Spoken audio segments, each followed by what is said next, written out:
Hey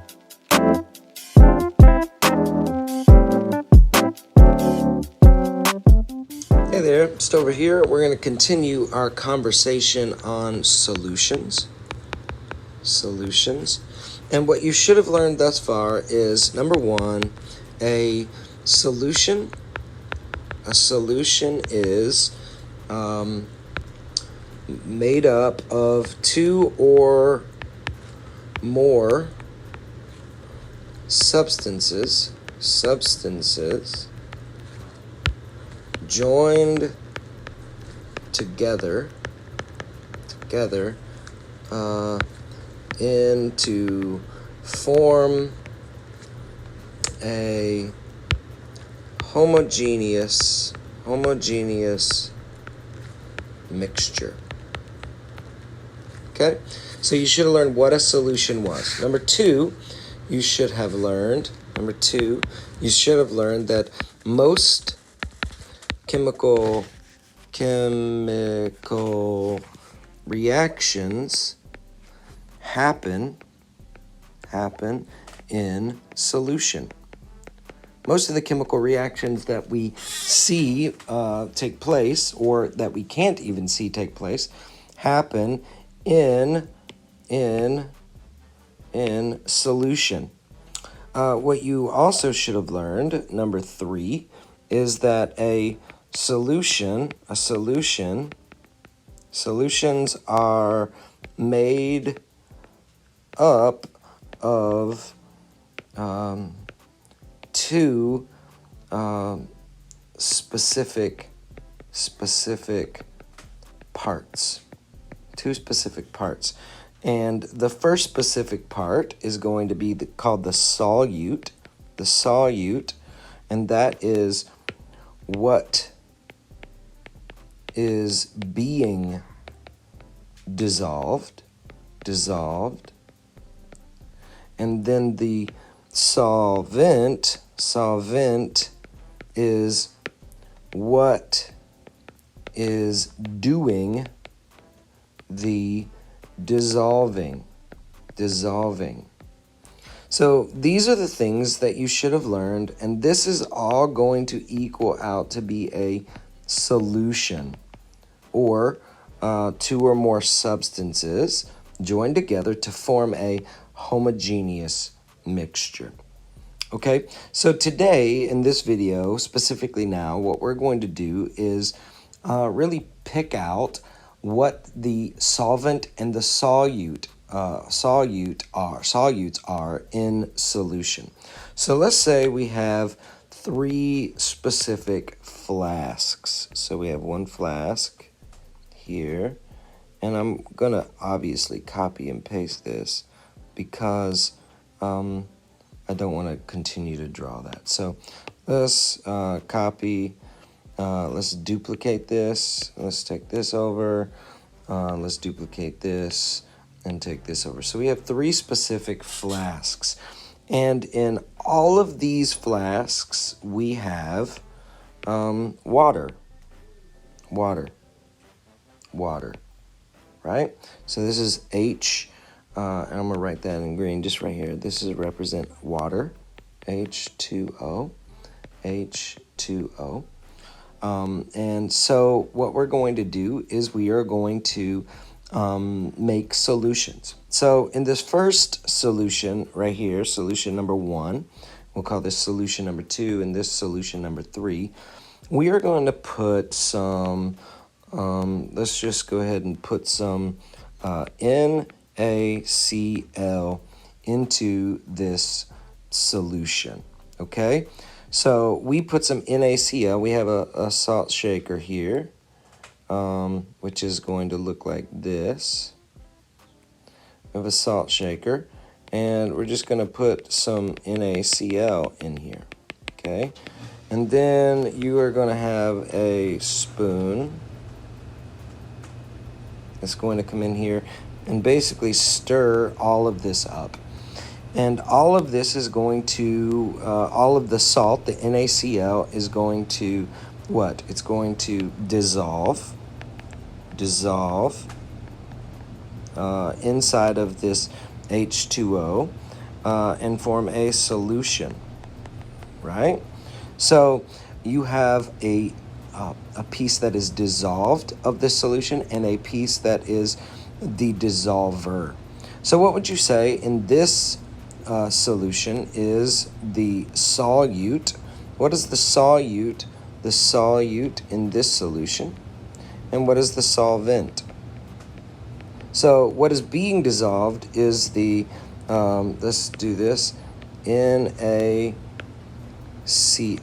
and so that's being dissolved, and so that's going to be the solute. What is doing the dissolving now? So inside of what's doing the dissolving, we have H2O. So the solvent in that case is going to be the water. And so that is one solution, and that's going to give us salt water. Salt water. And remember, you can measure each of these things that are being put in grams or moles, and the water in volume in liters. So let's go to our number 2 solution here, and we have H2O. So we've mixed this salt over here in solution 1, which was a solid, right? And the water was a liquid. And in this case, water is also going to be the liquid, okay? Now, what are we going to put in here to make a solution? Let's just say we are going to take a dropper, just a little dropper.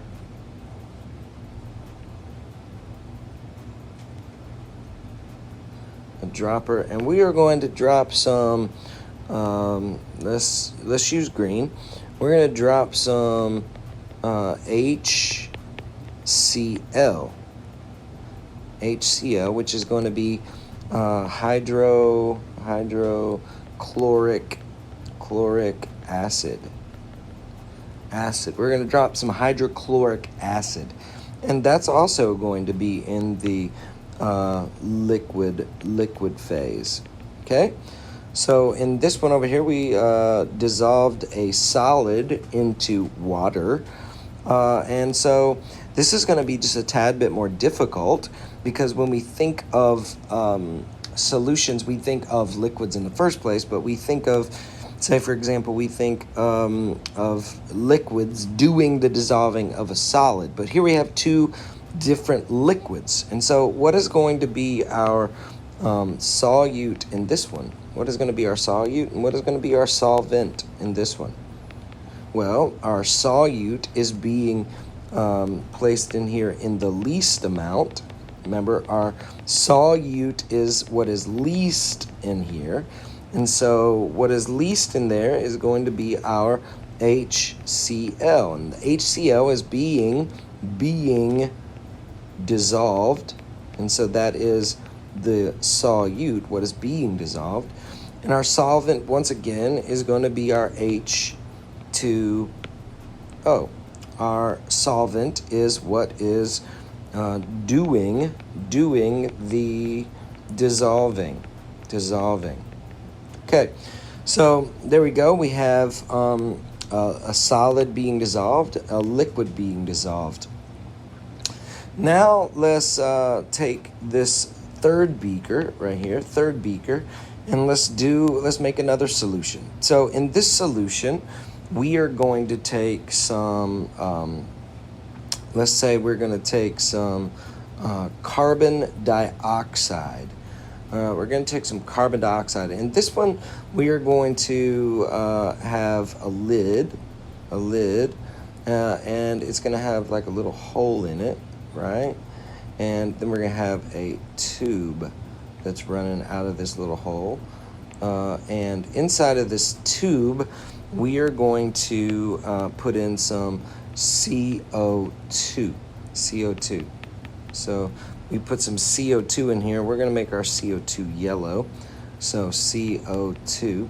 We put some CO2 in here, and that's going to be in the gaseous form. And so our H2O, once again, is going to be in the liquid form, and our CO2 is going to be in the gaseous form. It's a gas. And so what is going to be our solute inside of this one, and what is going to be our solvent? Well, it's pretty easy to see because the solute is what is in the least amount, and what's in the least amount here is going to be our CO2, and that's going to be our solute because that is what is being dissolved in the least amount. And then our solvent, once again, is going to be our H2O. That is our solvent. Now, if you recognize, one last thing, if you recognize one thing is that our let's do that again. Let's make H in blue. Our our H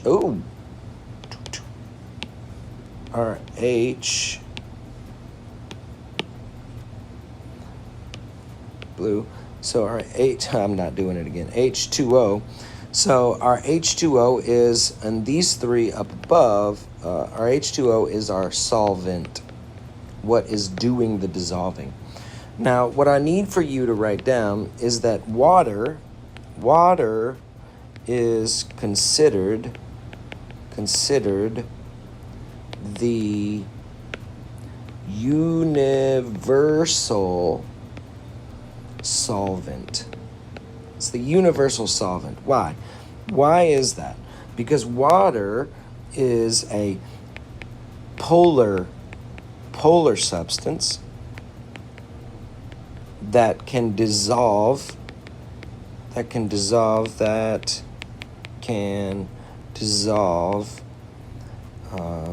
many types of solutes.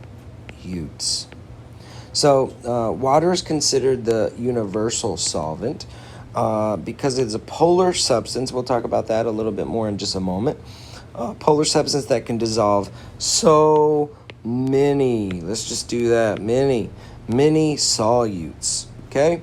So water is considered the universal solvent. So let's refresh and talk about what we should have learned thus far. One is a solution. A solution is two or more substances, I'm going to start doing abbreviations, joined to form a homogeneous mixture. Okay? We should have also learned that most chemical reactions happen in solution. We should have learned that over the last few videos.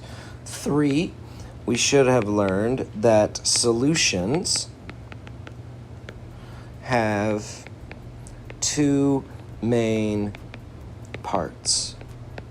And those 2 main parts are the solute and the solvent.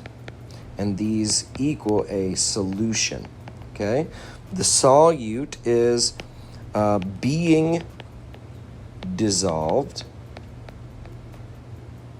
and a solvent is what is doing the dissolving.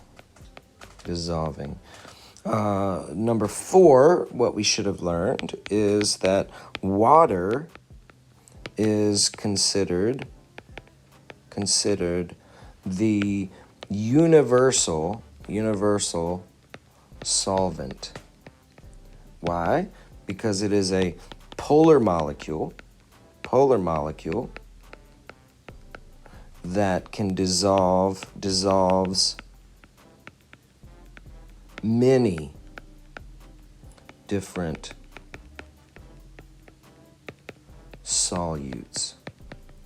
And so this is what you should have learned over the course of the last few videos. And so the next video we're going to discuss just kind of that homogeneous concept. So, Stover out.